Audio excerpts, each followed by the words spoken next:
These are the versatile flip-flop wheels. They can be used for cruiser bicycles, and the heavier duty wheel can be used for a cruiser bicycle or a motorized bicycle. All of the flip-flop wheels can be converted to either a front disc brake wheel or a rear disc brake wheel using these parts. The flip-flop hubs are 110 millimeters wide, but they have two removable 5 millimeter nuts. This is the axle nut. This is a 5 millimeter removable nut, and this is a lock nut with a safety screw. If you remove one of these 5 millimeter nuts, the width of the hub will be 105 millimeters. If you remove both 5 millimeter nuts, this one and this one, the width of the hub will be 100 millimeters. The reason for this is to be able to use the hub that's on a wheel on a Springer fork or a rigid fork or a chopper fork. The flip-flop hubs have two distinctive sides: the silver side of the hub and the chrome side of the hub. The silver side of the hub is designed to receive a rotor with a disc brake adapter.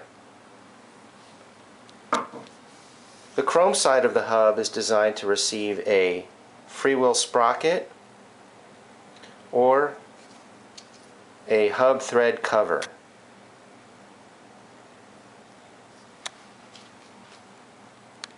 Now I'm going to convert the flip-flop wheel into a front disc brake wheel using these parts. This is a standard 160 millimeter rotor, and it's connected to a disc brake adapter, and this is a hub thread cover. This is the flip-flop wheel, and here is the silver side of the hub. So I'm going to take my rotor with disc brake adapter and thread it onto the silver side of the hub. Use Loctite or some kind of thread locking glue on the thread here.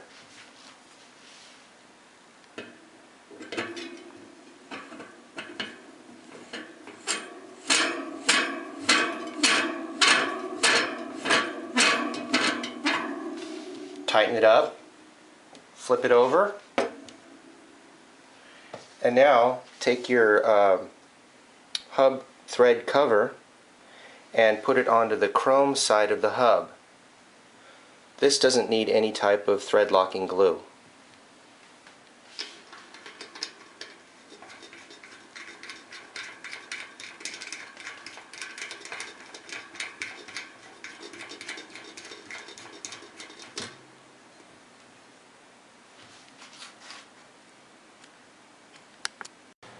So this is a flip-flop wheel converted into a front disc brake wheel, and when you put it onto the fork, again, you might have to remove these 5 millimeter nuts, either one side or both sides, to give you a 105 millimeter width or a 100 millimeter width.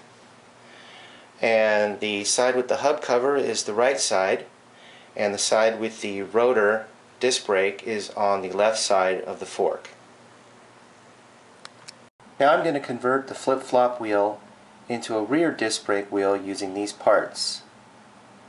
This is a freewheel sprocket. This is a rotor with the disc brake adapter.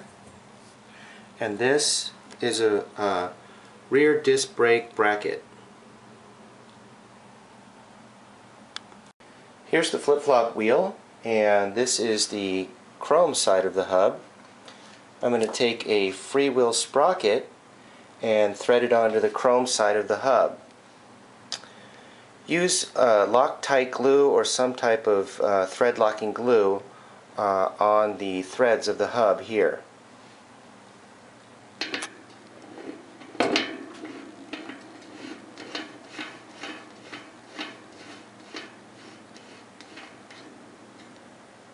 Flip it over.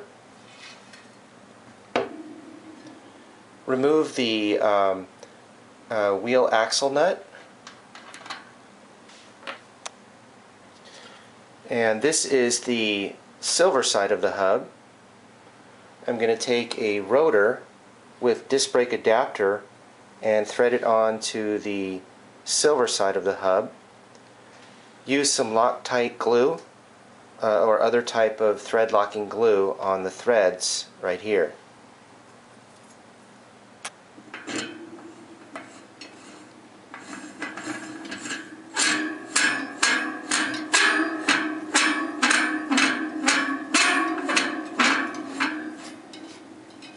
Tighten it up.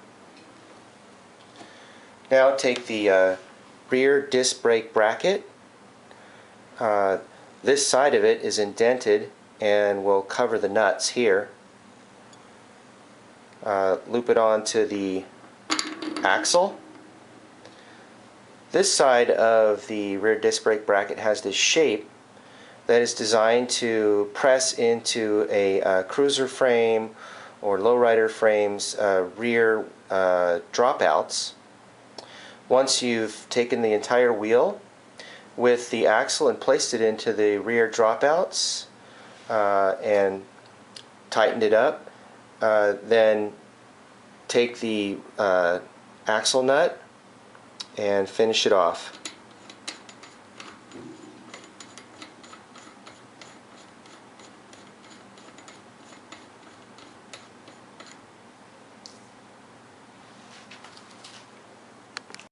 So this is a flip-flop wheel converted into a rear disc brake wheel.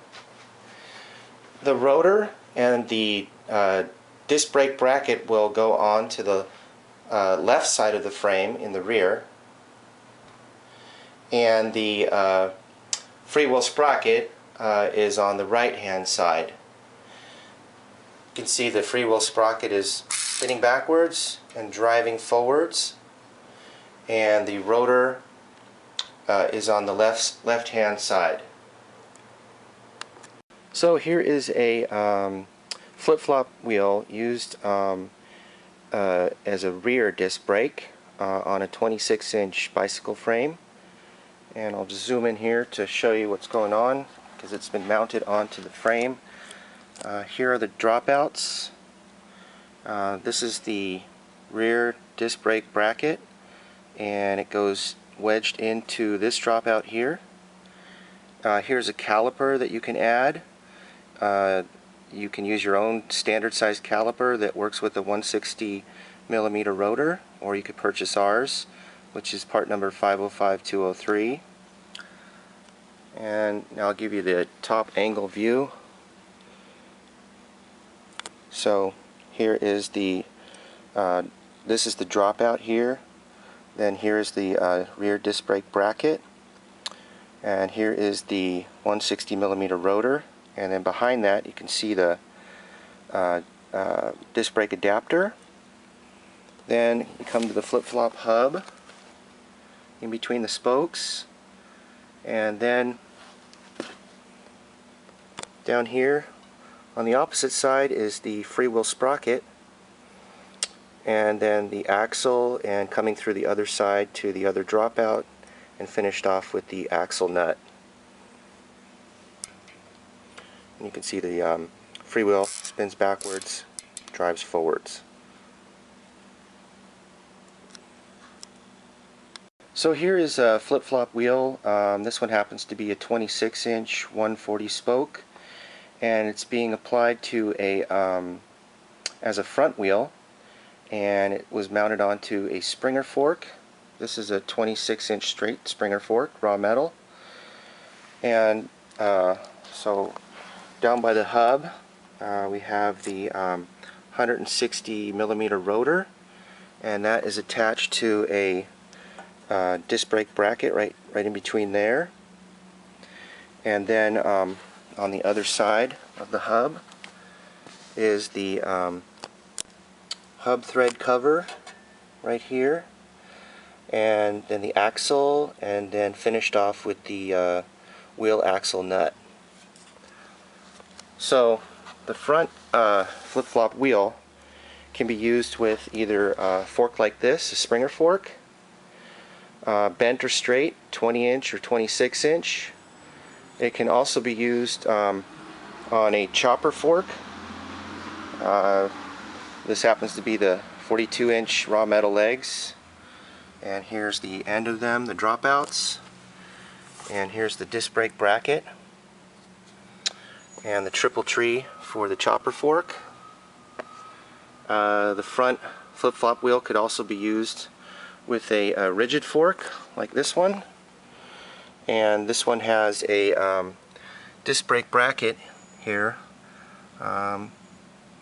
and also the front flip-flop wheel could be used with a CUDA double springer fork, and it has its disc brake bracket right here.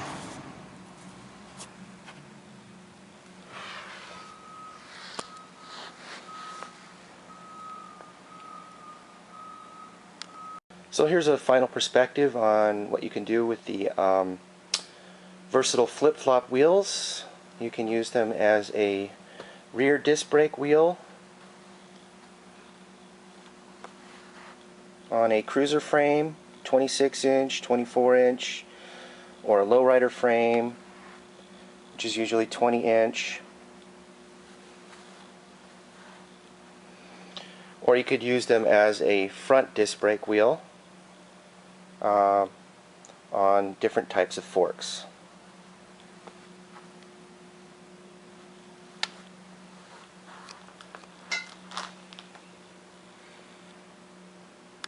There are other options you could do with the flip-flop wheels. For example, you could take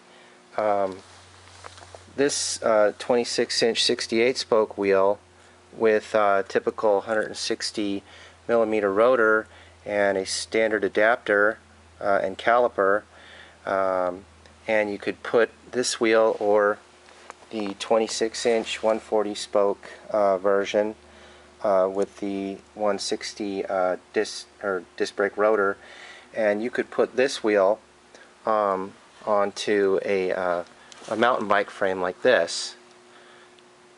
You don't need to put a motorized version onto a mountain bike frame if you don't want to. You can just use the typical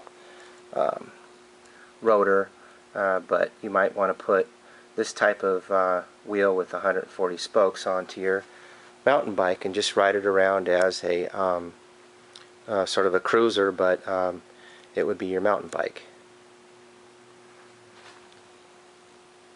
Another option you can have with the flip-flop wheels is you might want to take a frame like this that you get at Target or something, or you have it around the house, and you want to convert it into, say, sort of a lowrider bike. You can use the smaller 20-inch flip-flop wheels, and to do that you would just take the bracket, the rear wheel bracket, and because this frame doesn't have a bracket, and you would put the bracket here and then put on the disc brake adapter with a rotor like this, and you could convert something like this suspension frame into a lowrider bicycle. And again, you just put on the front a 20-inch bent springer fork. And just to show one last option, if you want the 24-inch wheel, and this is the heavy-duty 36-spoke 24-inch flip-flop wheel, you can put 3-inch tires on it to give it that chopper look. And you could do the same thing with the 26-inch heavy-duty flip-flop wheel. Put 3-inch tires on that as well. Just remember that when you use 3-inch tires, the rear part of your frame has to be wide enough and long enough to accept them. So usually that only works with the stretch bikes that already have the 3-inch tires on the wheels with them.